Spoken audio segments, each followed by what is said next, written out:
भुनक्तु सह वीर्यं कर्वावहै तेजस्विनावधीतमस्तु मा विद्विषावहै।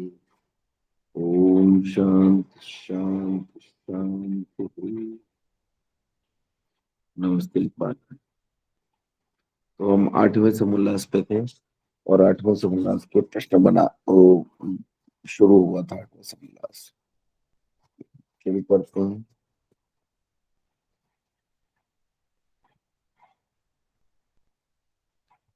माता जी कहाँ तक माँ कहाँ तक पढ़ लिया था देखो एक बार।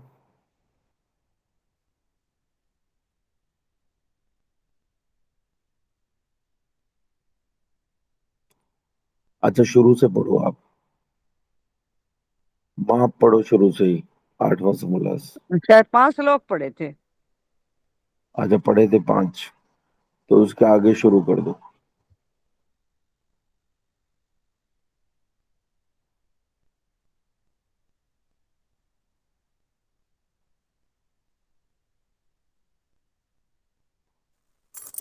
कोई नहीं पढ़ रहा है तो मैं ही पढ़ सकती हूँ। देखते हैं, माँ का जवाब नहीं आया अभी कुछ।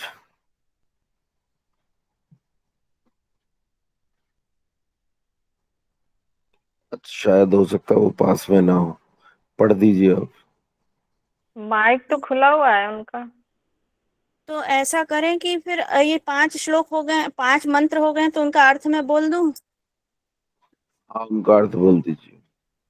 हाँ, तो प्रथम मंत्र का अर्थ है, हे मनुष्य, जिससे यह विविध सृष्टि प्रकाशित हुई है, जो धारण और प्रलय करता है, जो इस जगत का स्वामी, जिस व्यापक में यह सब जगत उत्पत्ति स्थिति प्रलय को प्राप्त होता है, सो परमात्मा है।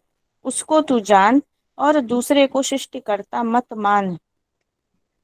दूसरे मंत्र का अर्थ है, यह सब जगत सृष्टि के पहले अंधकार से आवृत रात्रि रूप में जानने के अयोग्य आकाश रूप सब जगत तथा तुच्छ अर्थात अनंत परमेश्वर के सम्मुख एक देशी आच्छादित था। पश्चात परमेश्वर ने अपने सामर्थ्य से कारण रूप से कार्य रूप कर दिया है। तीसरे मंत्र का अर्थ, हे मनुष्यों, जो सब सूर्यादि तेजस्वी पदार्थों का आधार और जो यह जगत हुआ है और होगा, उसका एक अद्वितीय पति परमात्मा इस जगत की उत्पत्ति के पूर्व विद्यमान था, और जिसने पृथ्वी से लेकर सूर्य पर्यंत जगत को उत्पन्न किया है, उस परमात्मा देव की भक्ति से उस परमात्मा देव की प्रेम से भक्ति किया करें। चौथे मंत्र का अर्थ है, हे मनुष्यों, जो सब जो सब में पूर्ण पुरुष और जो नाश रहित कारण और जीव का स्वामी, जो पृथ्व्यादि जड़ और जीव से अतिरिक्त है, वही पुरुष इस सब भूत भविष्यत और वर्तमानस्थ जगत को बनाने वाला है। पांचवें मंत्र का अर्थ है, जिस परमात्मा की रचना से ये सब पृथ्व्यादि भूत उत्पन्न होते हैं, जिससे जीव ते और जिसमें प्रलय को प्राप्त होते हैं, वह ब्रह्म है, उसके जानने की इच्छा करो।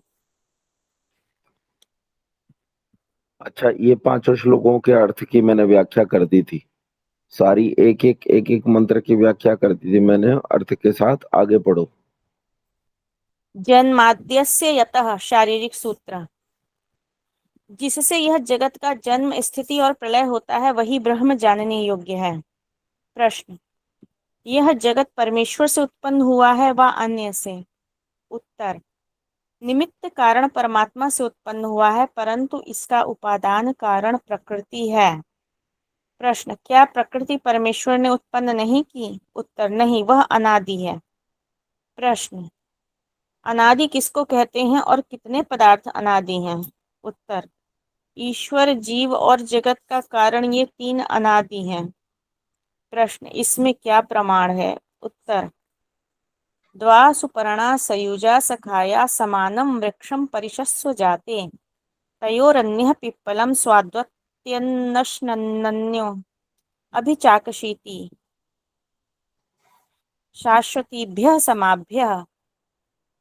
इसका अर्थ है, जो ब्रह्म और जीव दोनों चेतनता और पालनादि गुणों से सदृश व्यापक भाव से संयुक्त परस्पर मित्रता युक्त सनातन अनादि हैं, और वैसा ही अनादि मूल रूप कारण और शाखा रूप कार्य युक्त वृक्ष अर्थात जो स्थूल होकर प्रलय में छिन्न भिन्न हो जाता है, वह तीसरा अनादि पदार्थ। इन तीनों के गुण, कर्म और स्वभाव भी अनादि हैं।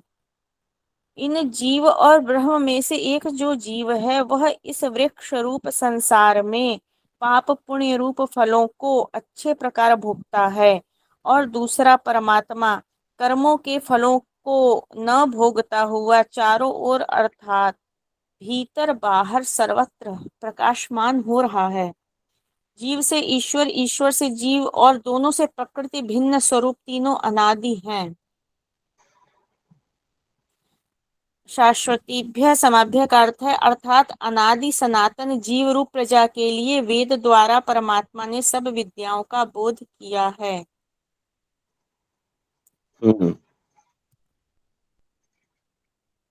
अच्छा, एक एक मिनट।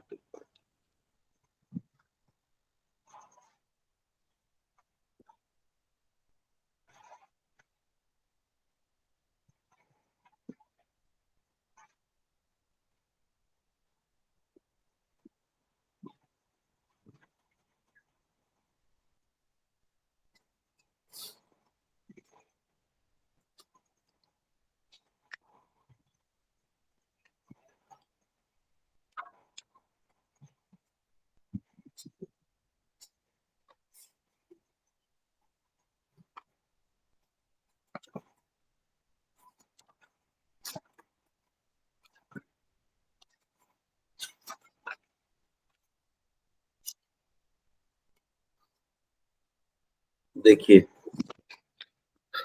जो कल तक पढ़ा था उससे, जो पिछले अंतिम दिन तक हमने पढ़ा था उससे आगे का पढ़ता हूँ कि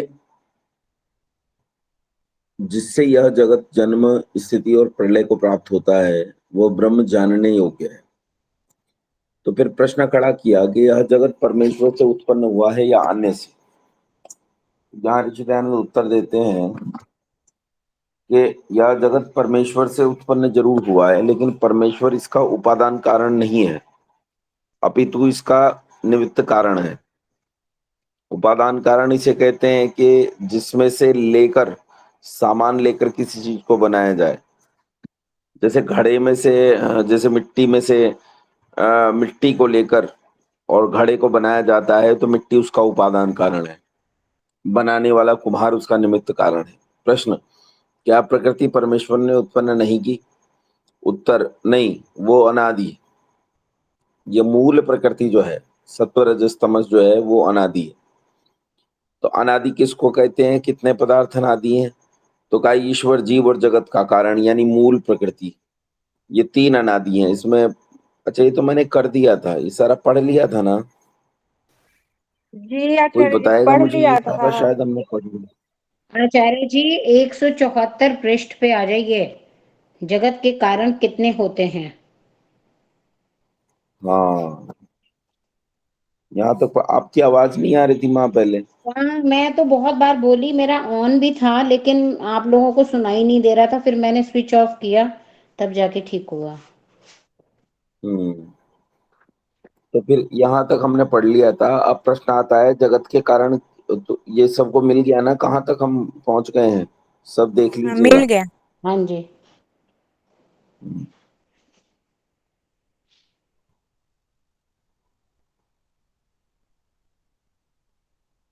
हम्म। जगत के कारण कितने होते हैं? उत्तर, तीन कारण है। एक निमित्त, दूसरा उपादान और तीसरा साधारण।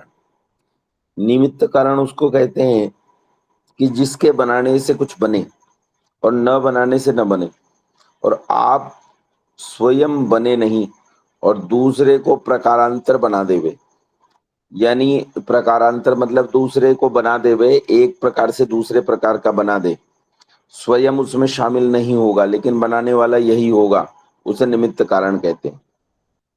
दूसरा उपादान कारण उसको कहते हैं जिसके बिना कुछ न बने और वही अवस्थांतर रूप होके बने बिगड़े यानी वही पदार्थ है जो बिगड़कर या बनकर दूसरी चीज में परिवर्तित हो रहा है, उसे कहते हैं उपादान कारण।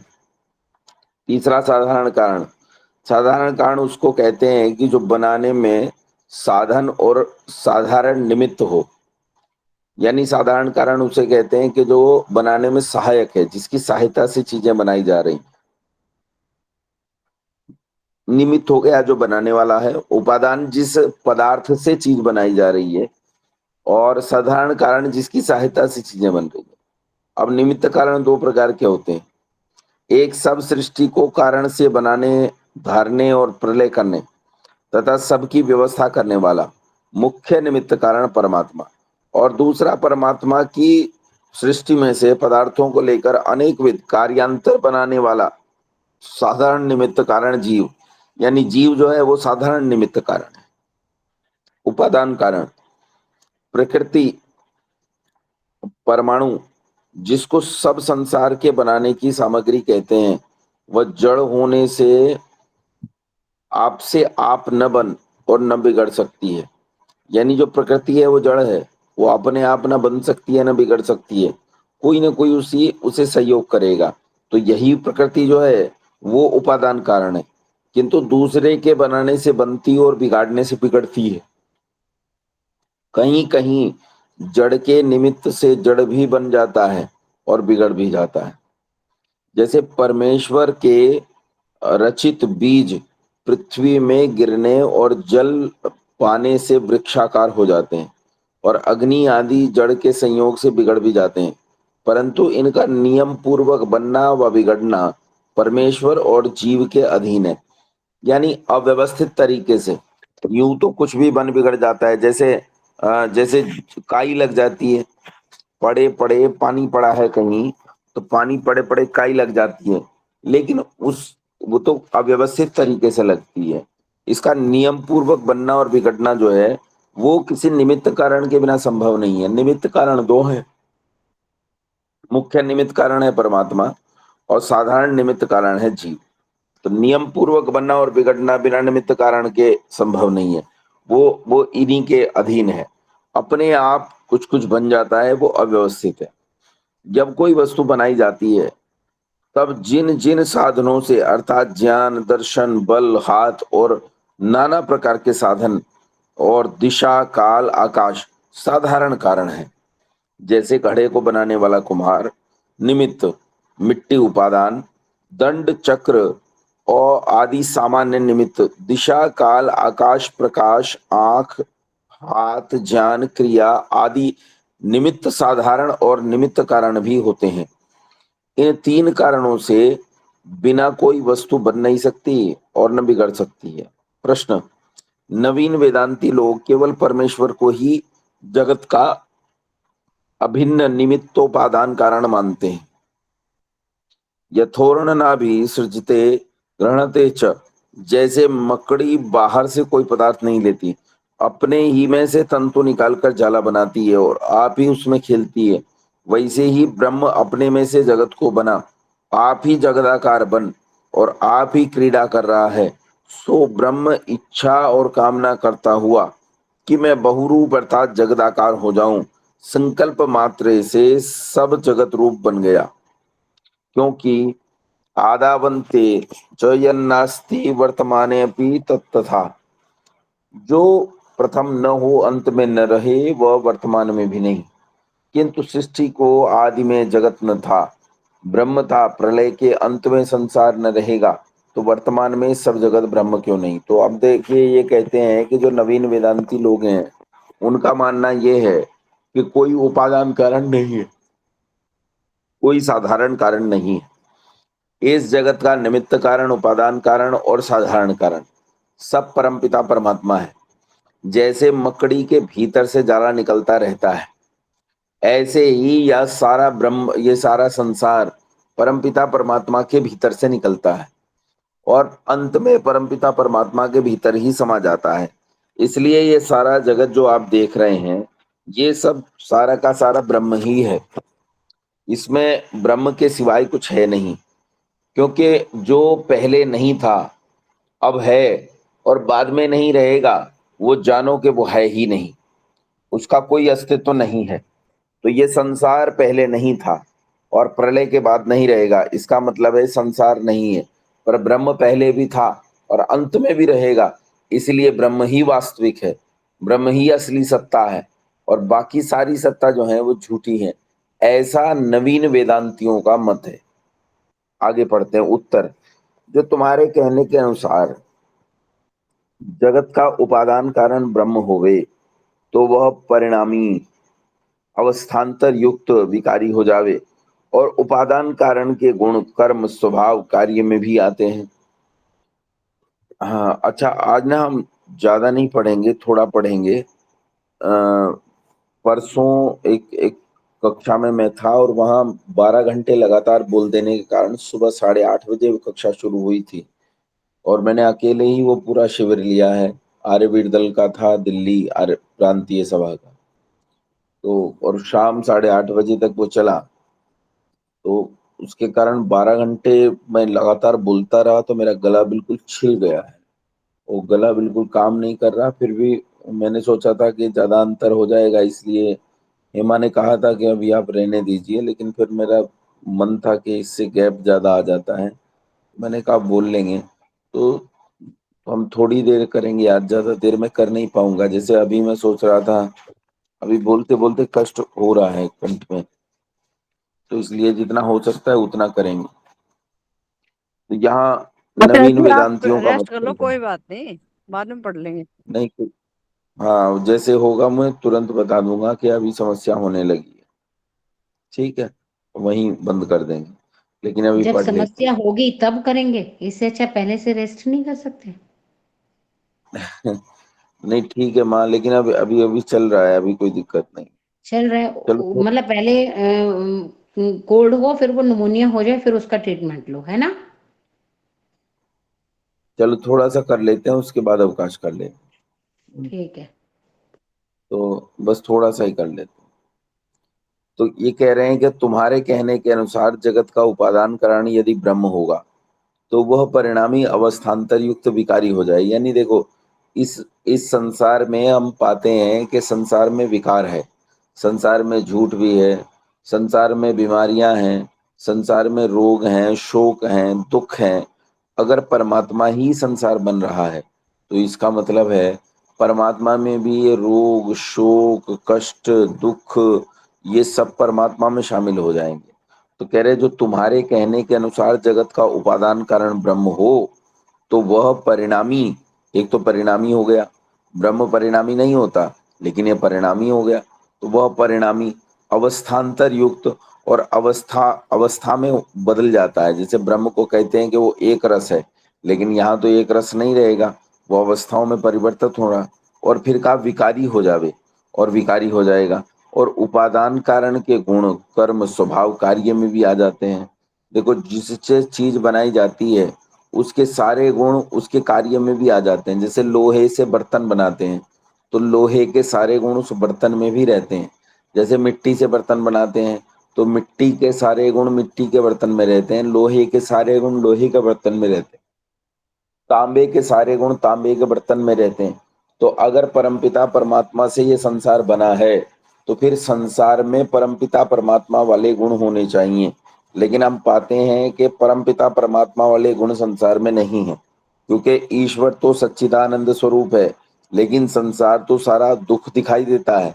सारे संसार में हमें चारों ओर देखने पर दुख दिखाई देता है। बल्कि सांख्य दर्शनकार तो यहाँ तक कहता है कि को अपि कुत्रपि सुखी ना, कि संसार में कोई भी कहीं भी सुखी नहीं है, लोग रोते ही रहते हैं। तो ये जगत जो है, जगत का उपादान कारण परमपिता परमात्मा नहीं हो सकता, ऐसा ऋषि दयानंद कह रहे हैं। कारण गुण पूर्वक कार्य गुणो दृष्ट, वैशेषिक दर्शन का सूत्र है। उपादान कारण के समान गुण कार्य में भी आ जाते हैं। तो ब्रह्म सच्चिदानंद स्वरूप जगत कार्य रूप से असत जड़ और आनंद रहित, ब्रह्म अज, ब्रह्म तो कभी पैदा नहीं हुआ और जगत उत्पन्न होता है, दोनों चीजें अलग हो गई। अब गुण ब्रह्म ब्रह्म से अगर जगत बना है तो उसका गुण जगत में आना चाहिए। जैसे ब्रह्म हमेशा से है तो जगत भी हमेशा से होना चाहिए, लेकिन जगत तो उत्पन्न होता है। ब्रह्म अदृश्य और जगत दृश्य।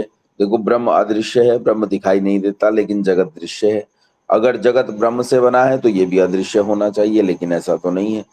ब्रह्म अखंड और जगत अखंड रूप है। ब्रह्म जो है अखंड है, उसके टुकड़े नहीं किए जा सकते। और जगत में हम देखते हैं कि अलग अलग प्रकार की चीजें हैं, ये चीज है वो चीज है, तो उसमें खंड खंड दिखाई देता है।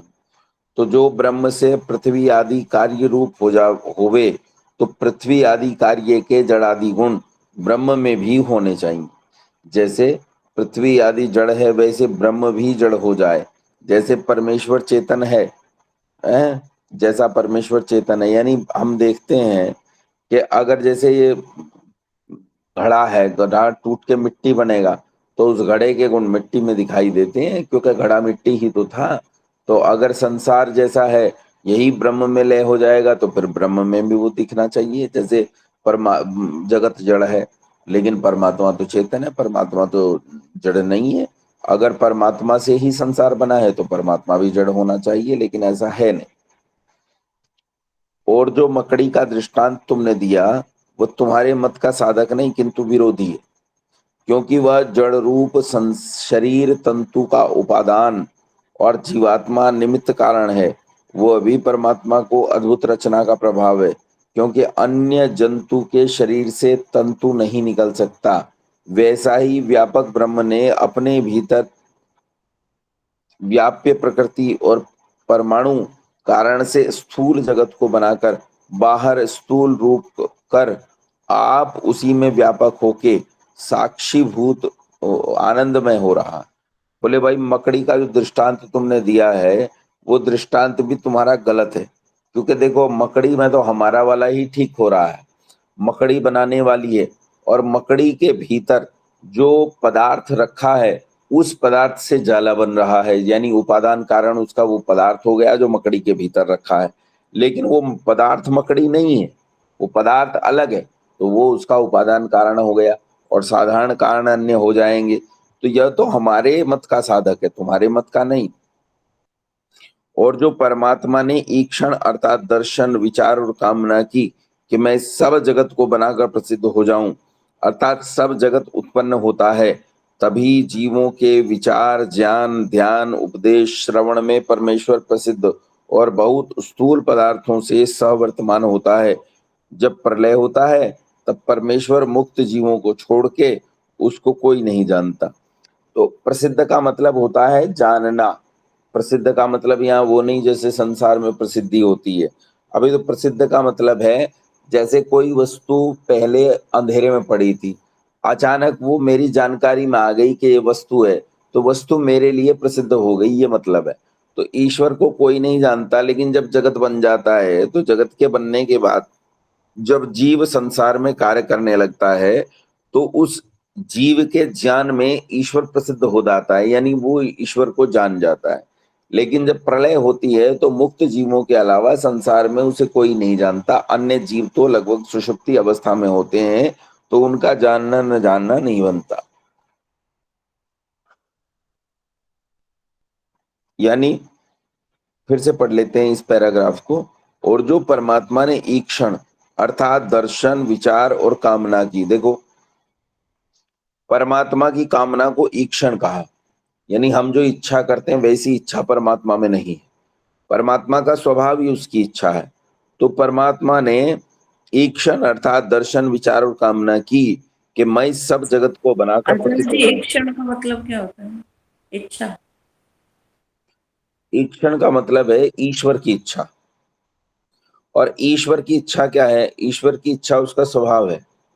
सविता बहन इस बात को अच्छे से समझो। इसमें कुछ लोगों को समझने में थोड़ी दिक्कत होती है, कोई बात नहीं, पर उस चीज को समझने का प्रयास करना चाहिए। जैसे ईश्वर जो कार्य करता है वो इच्छा से नहीं करता है, स्वभाव से करता है। जैसे इसे यूं समझ लो, एक उदाहरण मैं देता हूं। जैसे जल का स्वभाव जो है वो अग्नि को बुझा देने का है। अब आप अगर ठंडा जल अग्नि पर डाल दोगे तो अग्नि बुझ जाती है, लेकिन यदि गर्म करके जल अग्नि पर डाल दो तो भी बुझ जाएगी। और इतना गर्म कर दोगे खोलने लगे, उसमें हाथ डालने से हाथ जल जाए, तो ये जला डालने की सामर्थ्य वाला जल भी अगर हम अग्नि पर डाल देंगे तो भी वो अग्नि को जलाता नहीं बल्कि अग्नि को बुझा देता है।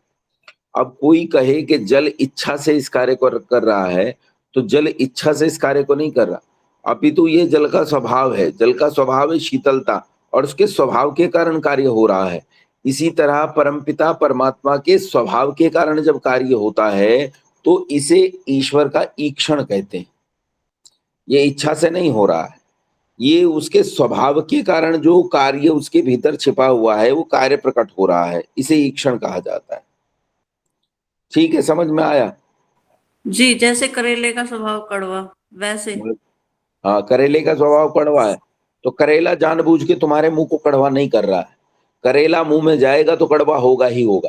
ऐसे ही परमपिता परमात्मा है तो जगत का निर्माण होगा ही होगा। कोई ये सोचे कि परमात्मा नहीं करे, ऐसा संभव नहीं है। परमात्मा इच्छा नहीं करता है, परमात्मा ये कर ही नहीं सकता कि जगत का निर्माण न हो। परमात्मा है तो जगत का निर्माण होगा, क्योंकि परमात्मा का स्वभाव ही है जगत का निर्माण करना। तो जो परमात्मा ने ईक्षण अर्थात दर्शन विचार और कामना की कि मैं इस सब जगत को बनाकर सारे मनुष्यों में प्रसिद्ध हो जाऊं, यानी सारे मनुष्य मुझे जान जाएं, अर्थात सब जगत उत्पन्न होता है तभी जीवों के विचार ज्ञान ध्यान उपदेश और श्रवण में परमेश्वर आ जाता है, प्रसिद्ध हो जाता है, यानी आ जाता है, और बहुत स्थूल पदार्थों में सवर्तमान होता है। और जब प्रलय होता है तब परमेश्वर मुक्त जीवों को छोड़ के उसको कोई नहीं जानता। और जो यह कारिका है वो ब्रह्म मूलक है, क्योंकि प्रलय में जगत प्रसिद्ध नहीं होता, और सृष्टि के अंत अर्थात प्रलय के प्रारंभ से जब तक दूसरी बार सृष्टि न होगी तब तक जगत का कारण सूक्ष्म होकर अप्रसिद्ध रहता है। क्योंकि ऋग्वेद के वचन देख लो, तो ऋग्वेद के वचन दिए हैं, तम आसीत तमसा गूढ़मग्रे आसीद इदम तमो भूतम प्रज्ञातम लक्षणम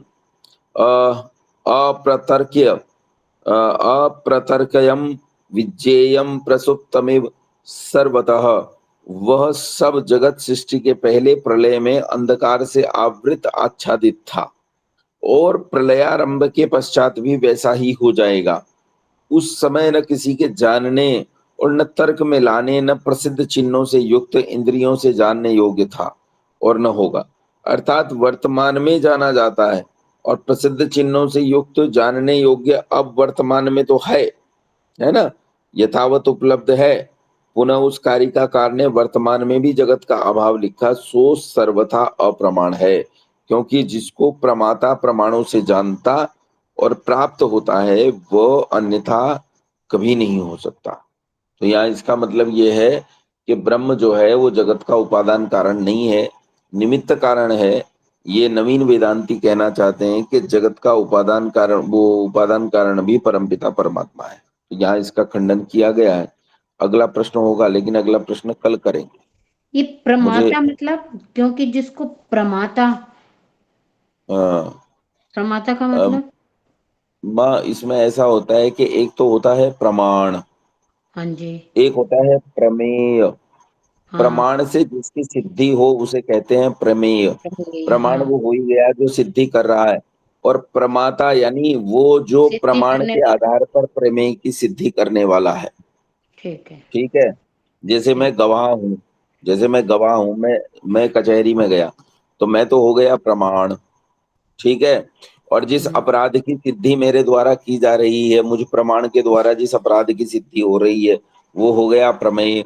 और जो वकील मुझ प्रमाण के द्वारा प्रमेय की सिद्धि कर रहा है वो प्रमाता हो गया। अच्छा, ठीक है, ठीक है। आचार्य जी नमस्ते। आचार्य जी हाँ, नमस्ते कंगेश भाई। प्रमाता क्या मतलब है जी? प्रमाता का मतलब है जो किसी प्रमाण से किसी प्रमेय की सिद्धि करने वाला है। ठीक है, सिद्धांत जिसकी सिद्धि की जा रही है वो प्रमेय हो गया। प्रमाण यानी जो वस्तुएं जिन जिन के आधार पर उसकी सिद्धि की जा रही है उन्हें प्रमाण कहते हैं, और जो प्रमाणों के द्वारा प्रमेय की सिद्धि करता है उसे प्रमाता कहते हैं। ऋषि किसे कहते हैं जी? ऋषि हैं ऋषि आपने क्वेश्चन दे रखा था ना ऋषि। ऋषि कहते हैं जो मंत्र दृष्टा हो, वेद में जो मंत्र हैं उनके अर्थों को यथावत जो जानता है उसे ऋषि कहते हैं। जी धन्यवाद। मंत्र पाठ कर लेते हैं और क्षमा चाहूंगा कि आज कम समय तक पढ़ा। ओम सहना भवतु सहनौ भुनक्तु सह वीर्यं कर्वावहै तेजस्विनावधीतमस्तु मा विद्विषावहै। ओम शांति शांति शांति। नमस्ते आपको। नमस्ते सभी आचार्य जी, को सभी नमस्ते। को नमस्ते। आचार्य